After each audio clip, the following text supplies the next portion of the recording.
থেকে আমরা 18-20 বছর আগে ভাই বাংলাদেশে চারখানা গাড়ির নাম আমরা জানতাম না। রসিমন, করিমন, আলম সাধু, নাটা হাবো জানতাম না, কি জানতাম না। তাহলে পরে জানলাম। আমরা তখন ছাত্র ছিলাম, বোনরা তখন ছাত্রী ছিল। আমরা স্কুল ছুটির পরে ওই বড় বাসে চড়তাম না, ছোট বাসে চড়তাম। কপালে সিট ধরে না, রাত ধরে দাঁড়িয়ে থাকতাম। তা আমরা দেখতাম এই লোকাল বাসের হাতে এত সময় থাকে যে যাত্রী যাবে না গেলে কেমন দেখতাম 2 পা আগা যায় 3 পা পিছু এমন করে। যাই হোক, আমাদের তো ক্ষুধা লাগছে। তা আমরা ছাত্র ছাত্রী ভিতরে থাপড়াই, যাও যাও দেখছে না কেন, যাও যাও দেখছে না কেন।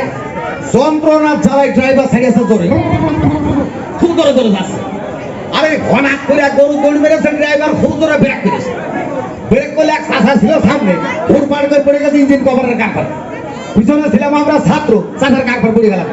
চাষা বলছে, আরে সরি সরি করে একটা খারাপ বানাই চললি হারে আর কোন সময়। তো যাই হোক, এখন আমরা তো সরি বলছি। তো চাষার পাঞ্জাবির গায়ে ধুলে বলে লাগছিল, ধীরে পিছিয়ে দেওয়া হলো। সুভাষ মেজারা এসে বললেন, ও ভাই আপনার ভাড়া।